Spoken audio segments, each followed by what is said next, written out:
Hello class, and welcome back to EDUC 1300. In previous lessons, we've discussed several topics key to success in college and life. We've discussed ways to employ interdependence, highlighted ways we can move from a fixed mindset to a growth mindset, and discussed techniques to make us better critical thinkers by constructing logical arguments and asking probing questions. In this lesson, I'd like to go one step further and discuss our emotions and how they can affect our success in life. So with that premise in mind, let's begin. For most of us, life presents a rough road now and then. However, how we handle those distressing experiences is critical to the outcomes and experiences in our lives. In fact, success depends on much more than just having a high intelligence or academic success. To prove this, Karen Arnold and Terry Denny at the University of Illinois studied 81 valedictorians and salutatorians.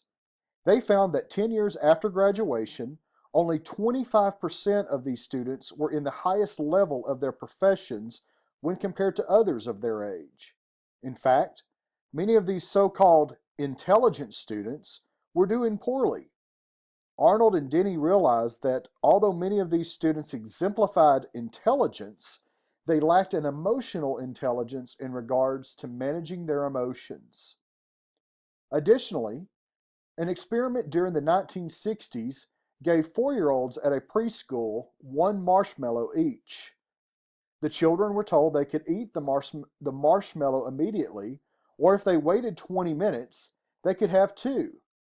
More than 12 years later, researchers examined the differences in the lives of the one marshmallow or emotionally impulsive students against those of the two marshmallow or emotionally intelligent students.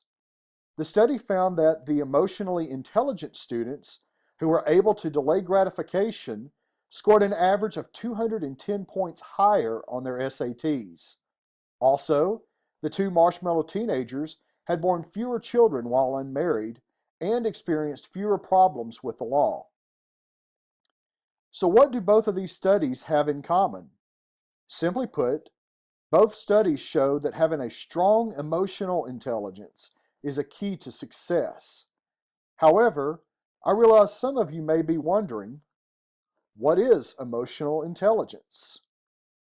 Emotional intelligence is the ability to endure some emotional discomfort in the present in exchange for greater rewards in the future. In other words, emotional intelligence means putting your needs before your wants so that you do not sabotage your future for the here and now. So let me ask you another question. Are you emotionally impulsive or emotionally intelligent?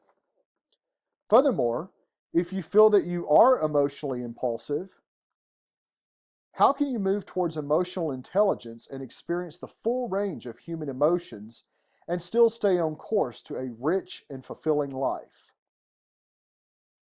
First, before we can develop our emotional intelligence, we need to know what makes up our emotional intelligence. According to Daniel Goleman, author of the book Emotional Intelligence, there are 4 components that contribute to emotional intelligence. 2 are personal and deal with recognizing and managing our own emotions. The other 2 are social and deal with recognizing and effectively managing emotions in others. So what are the 2 personal components of emotional intelligence? The first is emotional self-awareness. When we are emotionally self-aware, we know our feelings in the moment. We are keenly aware of our changing moods and are therefore better pilots of our lives. Therefore, emotional self-awareness is fundamental to effective decision-making. The second personal component of emotional intelligence involves emotional self-management. In emotional self-management, the primary goal is to manage strong feelings. Therefore, when we're able to manage our emotions, we're capable of making wise choices in spite of strong emotions. In other words, we avoid making critical decisions during times of high drama. We allow the inner storms in our life to calm before we make decisions, and therefore choose delayed benefits over instant gratification. As you can see, there are differences between the two components. In emotional self-awareness, the primary goal is to simply be aware of your emotions in the moment. However, in regards to emotional self-management, we take being aware of our strong feelings one step further and avoid letting our emotions get the best of us during periods of high drama. Therefore, the two components differ in that one is an awareness of the emotion, the second deals with the actual management of the emotion. In addition to emotional self-awareness and emotional self-management, there are two social components of emotional intelligence.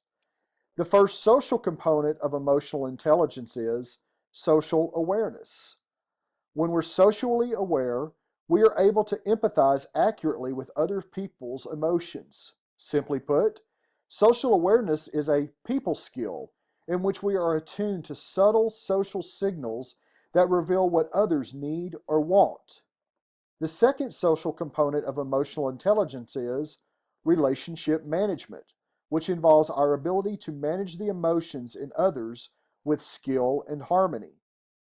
When we practice relationship management, we're adept at listening to others, resolving conflicts, cooperating, and have a good sense of the pulse of the group.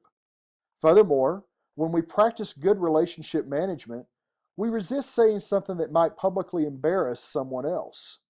In other words, part of the benefits of relationship management is that you are aware of the emotions of those people you interact with and can therefore build strong working relationships. Additionally, relationship management includes the identification, analysis, and management of relationships with people inside and outside of your team, as well as their development through feedback and coaching. It also incorporates your ability to communicate, persuade, and lead others whilst being direct and honest without alienating people. Furthermore, this is the aspect of your emotional intelligence that enables you to succeed in inspiring others and helping them to reach their full potential. Again, you can see that these components have differences. When we're socially aware, we're attuned to the needs of the group. However, notice that social awareness requires no action. That's where relationship management comes into play. After all, once we're aware of the needs of a person or group, then we can act upon it. As we've mentioned, the key to emotional intelligence is being aware of your emotions as they rise and fall. Simply put, without being aware of your own emotions, none of the other abilities can exist. So let's discuss ways you can become more attuned to your own emotions. The first way is to build a vocabulary of emotions. In other words, actually learn to name the emotions you might experience. Secondly, be mindful of emotions as they are happening and learn to make fine distinctions between feelings that are similar, such as sadness and depression. Finally, work to understand what is causing your emotions. In other words, sometimes it's necessary for us to look behind the emotion and ask, is the resulting emotion due to something else? For example, is my anger caused by hurt feelings? Or is my sadness caused by disappointments? Additionally, you need to recognize that there is a difference between a feeling and a resulting action. Feeling an emotion is one thing, acting on the emotion is another. After all, emotions and behaviors are separate experiences. One is internal, one is external. Therefore, the fundamental principle of emotional intelligence is never make an important decision while experiencing strong emotions. That concludes the information for this lesson. See you next time.